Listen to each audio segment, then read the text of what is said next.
Hello, everybody, and welcome to our final SEAL Healthy Longevity webinar series for 2025. Before we hop into our topic today, which I'm very excited about, I wanted to invite all of you to go to our website, ceal.sdsu.edu, and check out our webinar page. On that page, you'll find a whole host of different topics and up-to-date research and just different really cool things in the field of really cool things is not the right word, but some really fun topics in the field of aging and longevity from professionals from across the country, from across our state, that can provide you with some really, really great background and information. So I really want to just encourage you before we hop into today's topic to go to the website, check out our other webinars, and join us in 2026 for a whole new series. But today's topic is something that I'm very excited to talk about because it's coming on the heels of November, which is National Family Caregivers Month. Caring for a loved one at home can be very meaningful, but it can also be incredibly overwhelming. And many families and friends aren't aware of all the services that exist that can help to support independence and safety and quality of life for the people that they care for. So today's session is designed to talk about one of the most important resources that's available in our region, which is in-home supportive services, which is also abbreviated IHSS. So before we get into that topic and our wonderful speaker today, Julie, I just want to remind you all of some housekeeping for Zoom. If you need to ask Julie any questions or you have any comments, you are welcome to do that in the chat. You're also welcome to do that in the Q&A feature, which is at the bottom of the screen on your Zoom. As we're moving along today, if the question is relevant, I'll pop in and pause Julie for a moment to ask her, but we'll also have some time at the end of the presentation for you to ask her questions. Today's presentation, Julie estimated to be around 35 minutes, so keep that in mind for any of your burning questions. In addition to that, you'll see that we are in the webinar feature today, so you are unable to show yourself on video or to unmute yourself. So again, use those chat features. And finally, this webinar will be recorded, just like our other webinars. It will be available on the SEAL website after today's session is complete. So without further ado, I just wanted to introduce you all to our host and our speaker today, Julie Lara. Julie is a program specialist with the County of San Diego's IHSS program. She has a bachelor's degree in philosophy from UCSD and brings 14 years of experience in public service. And I'm over a decade, dedicated to this program in particular. So she is going to bring us all kinds of insights today. Please help me in bringing a warm welcome to Julie. Thank you so much, Jocelyn, and thank you for having me. I'm excited to be here today to be able to share information about in-home supportive services and about the application process, the services that we provide, and hopefully answer any questions. I've worked for IHSS for quite a while, over 10 years, and I still find I have questions sometimes. And so I love to share information and share answers because I know navigating the system can be difficult at times. So I'll go ahead and get started. My name is Julie. I work with in-home supportive services with the County of San Diego. In-home supportive services, also referred to pretty commonly as IHSS. So what is our program? What do we do? Our program at its core is designed to help individuals who are older or living with disabilities to stay living safely in their own homes, to get the type of assistance that they need so that they can live in their homes and avoid out-of-home placement. So avoid having to live somewhere like a nursing home or long-term care facility. So that's really what our program is for. Our program does not provide caregivers. What we do is we provide the funding, basically. We do an assessment and we tell individuals how many hours per month they can then hire a caregiver that the IHSS program will pay for. Caregivers come in and they do specific tasks for an individual that they're not able to do for themselves that enables them to live safely in their own homes independently with assistance. So some eligibility requirements. Our program is intended for individuals who are low income, either elderly, blind, or disabled, and who need assistance with activities of daily living. We don't do any type of income test ourselves, but we do require that individuals who have services have the Medi-Cal program. So you do have to have Medi-Cal to qualify because that is our funding source. Individuals have to be California residents. They have to be physically residing in their own homes. So when we say you have to be living in your own home, we do not mean you have to be a homeowner. You don't have to live alone. You just have to be living in a home-based setting. So you can't be living in a facility, can't be living in a nursing home or long-term care type of facility. You can live in an apartment, in a house, in a condo, mobile home. You can have family, roommates. All of that is okay. We do require a certification from a licensed healthcare professional. It has to be submitted to us, and it has to say that your physician or other licensed professional recommends IHSS to avoid out-of-home placement, and that you need assistance with one or more activities of daily living, that somebody can't perform it independently and would require help in order to stay safely in their home. So we try to make it as easy as possible to apply. We have many methods that someone can apply for services. The primary way that people apply, and probably the easiest, is just over the phone. So the AIS, Aging and Independent Services call center with the county, the number is here in the middle of the slide. Anybody can call that number at any time and submit an application right over the phone. You would just call up and say you want to apply for IHSS. You can also apply on another individual's behalf. You do have to have certain details about them, right? So you'll have to have enough information to submit an application, but very regularly we get applications submitted on behalf of a loved one or friend or family member that somebody submits for that individual. You can also apply with our paper application. It is available online at the CDSS website. It's the SOC 295. That application can be printed and sent into any of our 6 regional offices throughout the county. We do have offices all over: Oceanside, Escondido, Kearney Mesa, El Cajon, Southeast San Diego, and National City. That application can be submitted in person, by mail. It can be faxed to us at the number on the slide, or it can be emailed at the email address on the slide as well. All of our offices are walk-in. We do have lobbies. We also have phone numbers where you can call and speak directly to an individual during business hours. For other individuals, like professionals out in the community, hospital discharge planners, social workers, a lot of the time, we do have a web portal where you can submit an application. This is specifically for professionals submitting for an individual, so somebody cannot apply online for themselves. But the website is here. So if you're working in a capacity where you think you may be making IHSS referrals, I would encourage you to follow this link here, and you can register for an account and you can start submitting applications 24 hours a day, 7 days a week online. Julie, could I interrupt you for Yes, just a please. moment?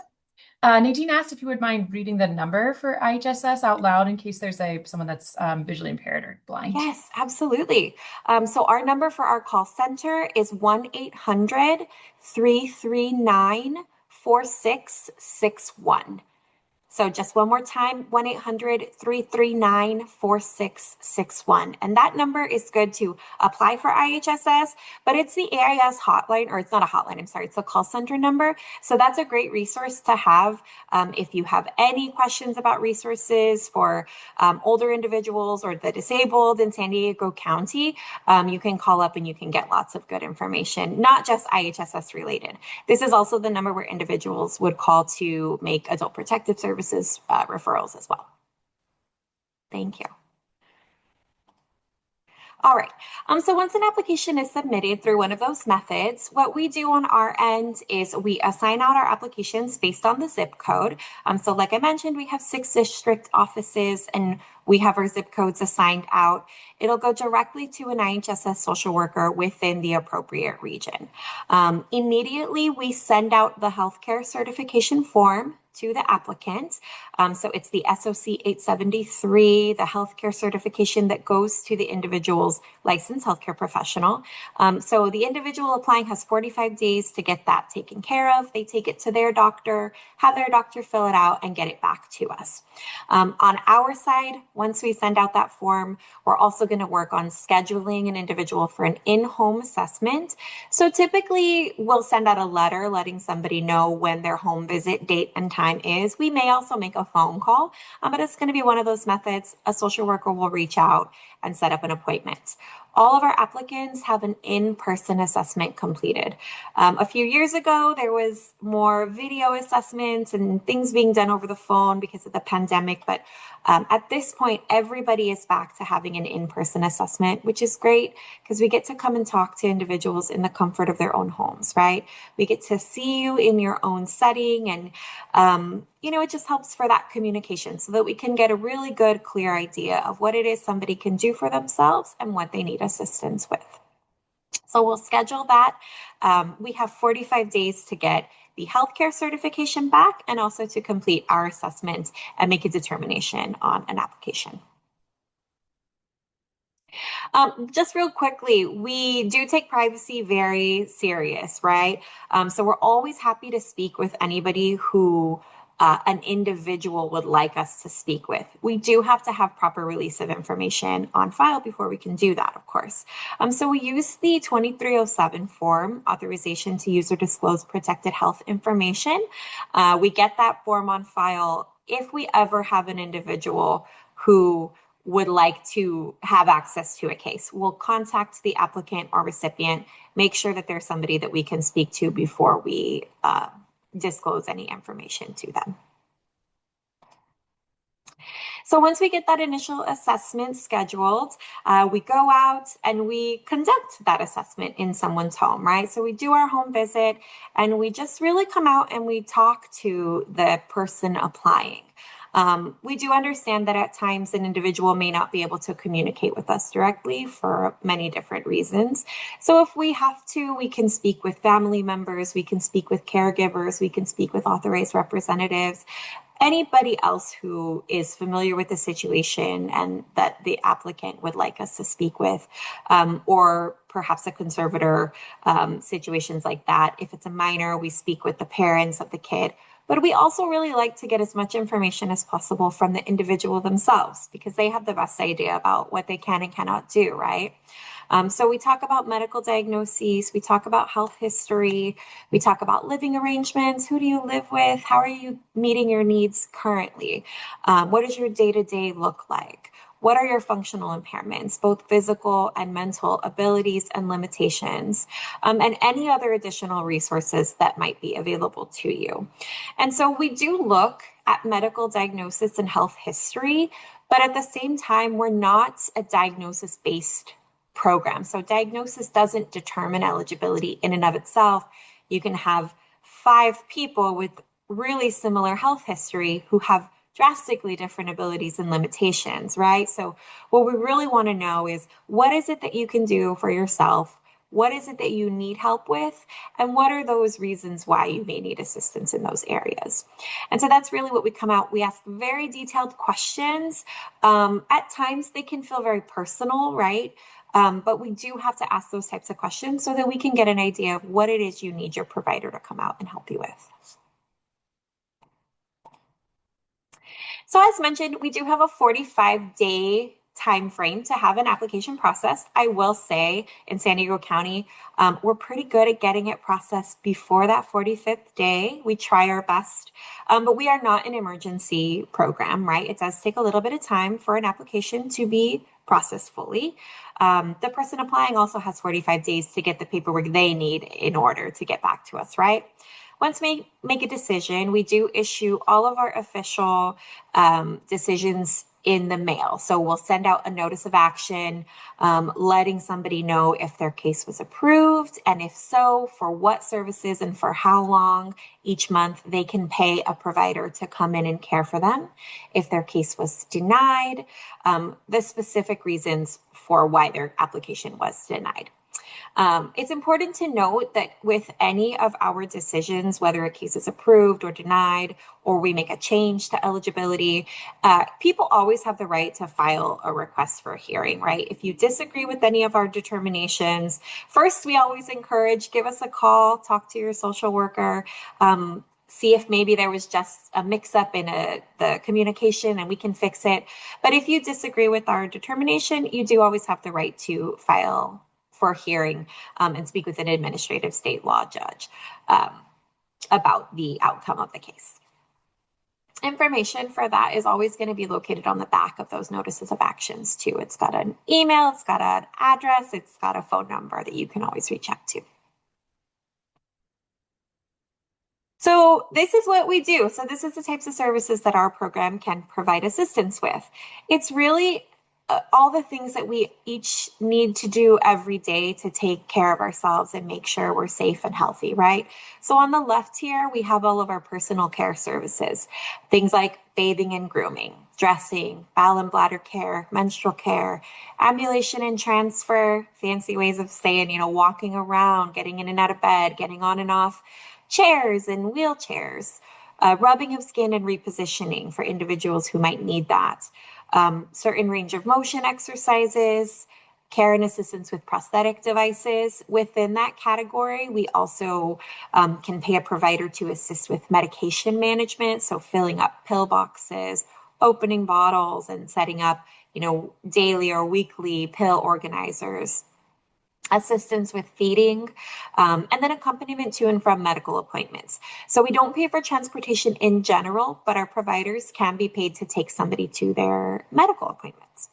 And then on the right-hand side here, all of our domestic and related services. So left is really personal care. The right has more to do with your home, cleaning, just routine stuff, mopping, sweeping, dusting, meal preparation, and dishes after meals have been prepared, laundry, grocery shopping, shopping for other things, going to the pharmacy, toiletries, other errands that somebody needs done.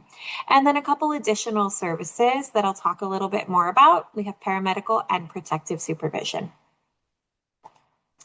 So what paramedical, it gets its own slide because it's a little more of a complicated task category that we can pay for. This is anything that requires training and authorization by a medical professional before we can pay for it to be completed. So again, we are not the caregivers ourselves, and IHSS caregivers, about 75% of our caregivers are a family relation to the individual receiving services. So the huge majority of our caregivers are not medical professionals themselves, right? Just regular people, a lot of the times taking care of someone who's important to them. So paramedical does require that a licensed healthcare provider trains and informs the individuals prior to us being able to pay for that. A lot of these types of services are sterile procedures. So a quick list, this is not a comprehensive list, but things that are paramedical in nature, things like direct administration of medication, anything that punctures the skin. So insulin injections, blood sugar checks, any medical devices that go inside of somebody's body, anything that's sterile, any type of wound care, catheter use, G-tube feedings, or anything else that requires judgment-based training by that doctor before we can pay the caregivers to do it. Again, we can't train how to do this, but once a doctor has, we can pay for these types of services. And again, this is not all of the paramedical services that we can pay for. Anything that falls into this category, we may, but these are the most common ones. And then our other task category that kind of gets its own slide is protective supervision. It's a little more complicated as well. That's why it has its own information. This essentially is a large amount of hours for the caregiver to observe and intervene for an individual who's not self-directed themselves. So someone who, because of a mental impairment or mental illness, is confused, they're disoriented, and because of that, they put themselves at risk. Sometimes it's easier to explain what it's not, right? So protective supervision is not for friendly social activities. It's not when somebody needs constant medical supervision. It's not for when someone's a fall risk or if we're anticipating a medical emergency. And it's not to prevent or control antisocial or aggressive behavior or deliberate self-destructive behavior. A very good example of protective supervision, a simple example, may be someone who has advanced dementia and they're no longer oriented disoriented to person, place, time. They're confused. And because of their mental state, they need constant supervision because they're doing things that are putting themselves at risk, right? Whether that's leaving the house and not understanding where they are, they wouldn't know how to get back, eating non-food items, or other types of behaviors that could get someone hurt or put in danger, and they don't understand that they're doing that because of their mental status. All right, so outside of our routine services, well, very quickly, I guess, once we do an assessment, we assess for all of these services. So both of those lists you just saw, protective supervision, paramedical, every assessment is comprehensive. We look at all of these areas. If you are eligible for IHSS, we'll tell you which services you qualify for. And then we'll tell you how many hours per month you can have a caregiver come out and care for you and do those tasks for you, and basically provide those services. So the individual does find their own caregiver. It's a routine thing. The caregivers come a lot of the times every day and provide those services. We don't find the caregivers for an individual, and we don't send somebody out. That is one of the beautiful things about IHSS. Like I mentioned, about 75% of our providers are a family member, which is great because, people can be cared for by somebody that they know and love. We do have another 25% of our consumers who hire individuals from various places. We'll talk a little bit more about that. But that's a routine caregiver who's established on a case. Urgent services, which is what's up on our screen right now, we do provide in a limited capacity urgent services when a routine caregiver is temporarily unavailable. So say your caregiver has the flu and they're just going to be out sick for the next 4 or so days. An individual who has services can always call up their social worker and say, hey, I have a temporary need urgently for a caregiver. My provider is unavailable right now. We work with a couple different programs that we can send out a temporary caregiver on a temporary basis for those individuals who really need assistance and really can't go a day or two without assistance to remain safe in their own homes. And so at any time if somebody is in need of a caregiver like this or they have questions about it, they can always reach out to their social worker and see if an urgent services referral is appropriate. It is available 7 days a week, 24 hours a day. So IHSS staff, we are Monday through Friday, kind of 8 to 5 normal business hours. But going back to that number that we highlighted before, the AIS call center, if it's after hours, holidays, weekends, somebody can always call that number and they can assist with a referral for urgent services as well. So there's always an option. There's always somebody to reach out to. So a little list of things that are non-compensable, right? And again, this is just kind of a short list, but we get asked questions a lot. Can my provider help hang decorations? Can they help me pack if I have to move? Unfortunately, these are not things that our program can provide. This also includes transport to social outings, or taking care of pets or cleaning up after pets. Important stuff, just not services that our program can pay a caregiver to do. So a couple additional things that we look at, like I said, we talk to an individual, we see what they can and cannot do, right? And that is really what determines the majority of our assessment and what someone qualifies for. But we do take a couple other things into consideration. The first one is able and available spouse regulations. So we take all of our regulations from the state of California, from CDSS, and there are a certain set of task categories that we cannot pay a provider to do if somebody has an able and available spouse. So if you're married and your spouse is available, they're around, and they're able themselves, so they're physically capable of doing certain tasks, we cannot pay a caregiver to do those. And this is mostly our domestics unrelated. So this is things like cooking, cleaning, laundry. The state does consider that a spousal obligation. If a spouse is not able to do it, if they're disabled themselves, if they are also an IHSS recipient, maybe, we can get around those regulations and we can then pay a caregiver to provide those services. But we'll look at each case individually when we're out doing an assessment. We also look at age appropriate guidelines. So our service is for people over 65, people who are blind, and people who are disabled. And a lot of our recipients are actually children. So blind or otherwise disabled children may qualify for services as well. Our assessment for our program, it's largely the same. It's the same program, same services, but our assessment does look a little different for children, right?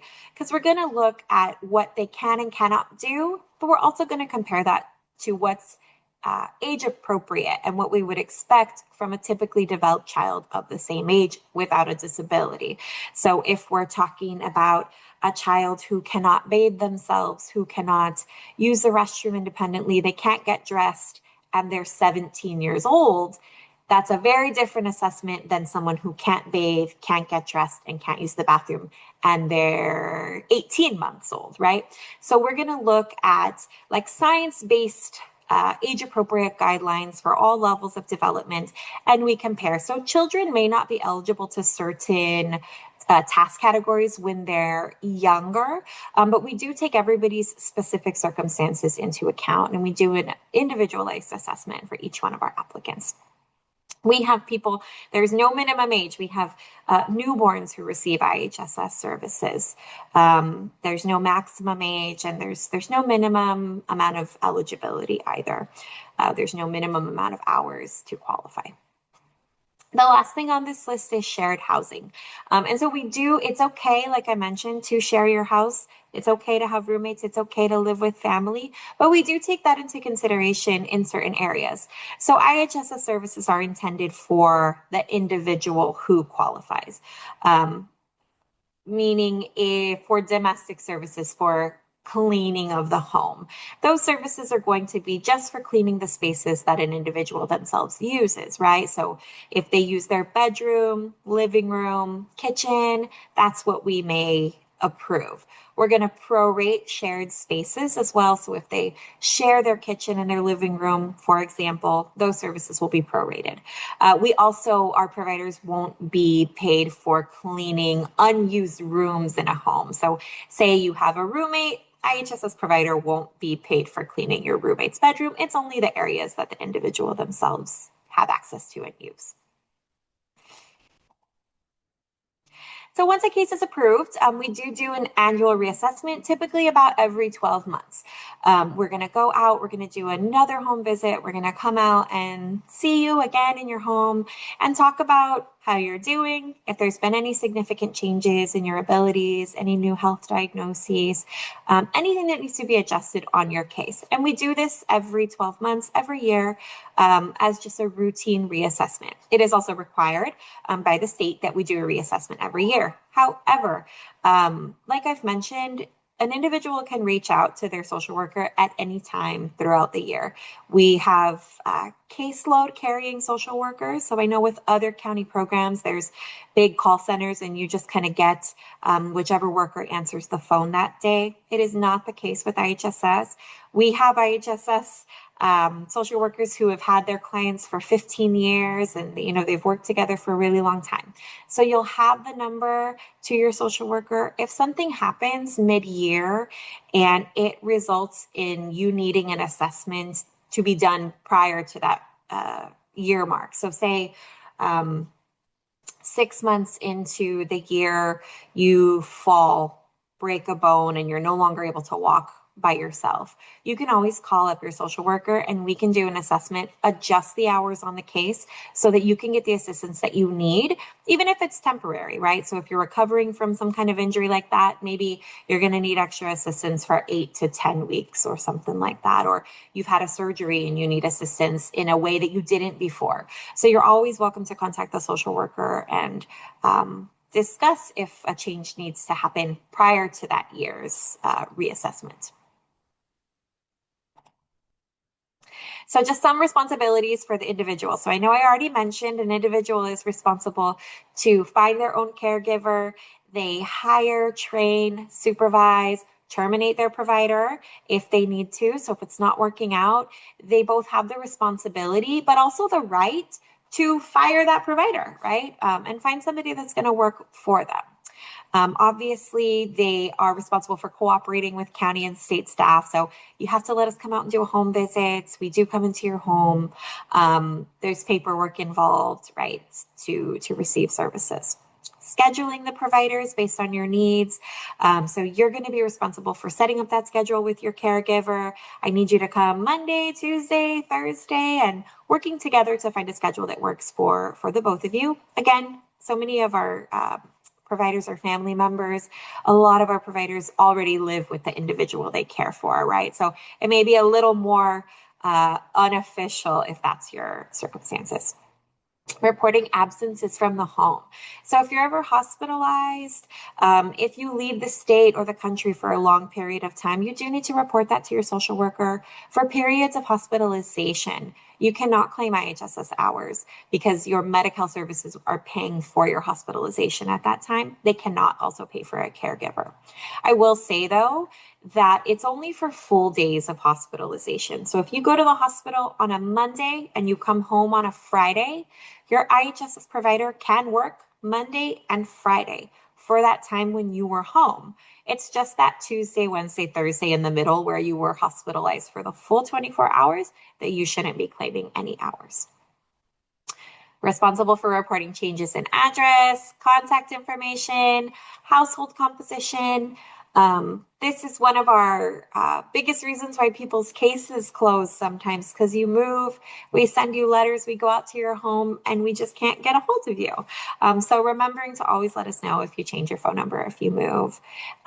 Consumers are responsible for tracking the provider's work schedule and also verifying and approving their timesheets. So they will be the ones that each 2 weeks, they either use a telephonic system or an electronic system that say, yes, my provider worked those hours, I'm going to approve those, and that's how the provider is then paid. And then it's important not to subcontract as well. So anybody who provides IHSS services, anybody who's a provider has to be the person who's enrolled in our system. Everybody who's a provider goes through an orientation, a background check, fingerprinting process before they can provide IHSS services.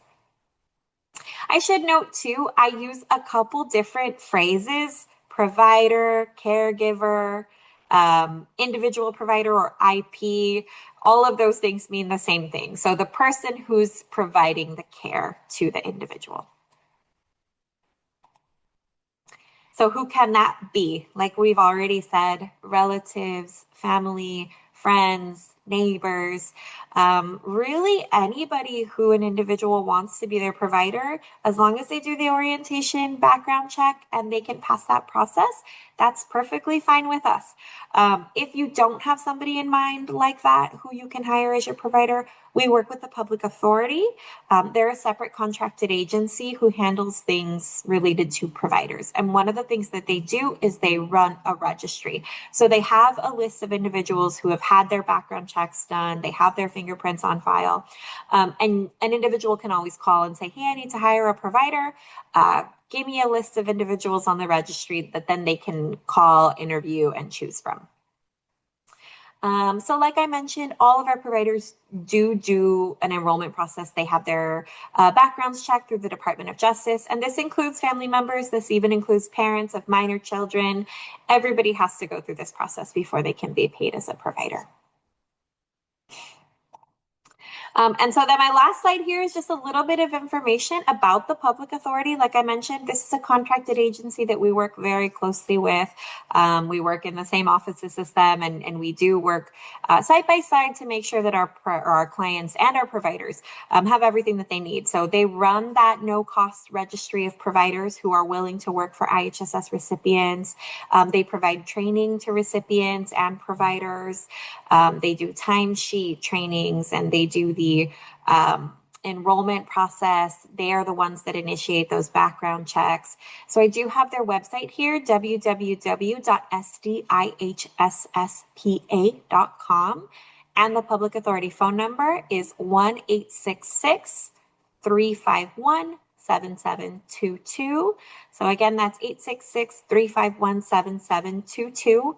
This would be where you would reach out if you yourself are a provider, if you're an IHSS recipient and you're looking to hire a new provider from the registry, if you have any provider related questions, if you need like if you have payroll questions or you need employment verification or income verification, all things provider are through the public authority. So that is it for my real info. This last slide here is my name, my email address. So again, my name is Julie Lara, Lara. My email address, julie.lara@sdcounty.ca.gov. I'm happy to field questions now, but I'm also happy in the future if anybody ever wants to reach out via email. I'm more than happy to answer questions or provide guidance in any way that I can. Thank you, Julie. That was an excellent presentation. You actually filled in a lot of I had some questions written down. You filled them in as you went. So excellent Perfect. presentation. Thank you. There are a couple questions here. Well, there's a question in the chat from Kendra. She wanted to know what is the typical amount or average number of hours a provider can have, and how much do providers usually get paid? Great questions. So providers, as far as hours go, there's no minimum for IHSS. We do have a maximum. Our absolute maximum in IHSS is 283 hours per month. That works out to around somewhere in the range of 9 hours per day, depending on the month, because each month, months have different amounts of days.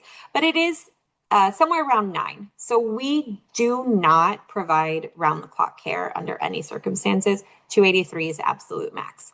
As far as average goes, it varies so much depending on what somebody needs, right? I would say that somewhere in the 100 range is probably a pretty good average for an adult. Children tend to be a little different based on age. And then as far as payment goes, I think where it changes every year. Fortunately, it's been going up. I think right now we're at 1950. If it's not 1950, it's 19. But I can verify and get back to you too to make sure I have the exact amount. Thank you, Julie. Yeah. One question I had was, what do you think is one, you kind of touched on this, but what is the biggest barriers for families when they're starting to get involved with IHSS or accessing the service, or not the service, but the system? Yeah. Because we require Medi-Cal, that can be a barrier sometimes, right? If you either just don't qualify or you don't know how to apply. And I know getting that process sorted out can be challenging. Outside of that, I think it's just information, which is part of the reason why I love to do these types of presentations. I think there's just a general people just don't know we exist sometimes. We do assessments for people who have been taking care of their families for 15 years and they just didn't know. We try to make it as easy as possible to have an assessment done. Our social workers come out and they're really there to provide any education and answer questions that, people have so many, and we're always happy to try to help walk through them in any way. We know that applying for programs and services is challenging. And so we really just try to be there, educate, provide any info that we can. Excellent. Great. Well, thank you so much today for coming and speaking to us about this. And again, I think it's such a aptly timed presentation because our caregivers are so important to us at SEAL, but also we're on the heels of National Caregiver Month here. So thank you so much for being with us Yeah. today. Oh, we did have one more question. Sorry. Oh, Sorry. sure. Okay. Can someone live in independent housing, 55 plus, and still have an IHSS provider? You mentioned no assisted living. Yeah, so nothing like a nursing home, nothing like skilled nursing, but an independent, like senior apartment complex is totally fine. I know there's places unofficially independent living facilities, even the word facility is in there sometimes. But if it's a community based home and you're not receiving any type of official care from like a caregiver, it's not part of your negotiated rate to stay there. It's probably more than likely that you may qualify. And what I highly recommend, because especially these days, there's so many different types of homes, so many different living arrangements in San Diego County. Just apply, and we can ask questions and figure it out. But I would think that question, I would say, yeah, most likely. Fantastic. Kendra said thank you. Okay. Yeah. Well, thank you, Julie. I hope everybody here has a wonderful holiday and a safe season. And we'll be back in 2026 with a whole new set of our Seal Healthy Longevity webinar series. So that's all we have for you today. Thank you, everybody. Thank you for having me.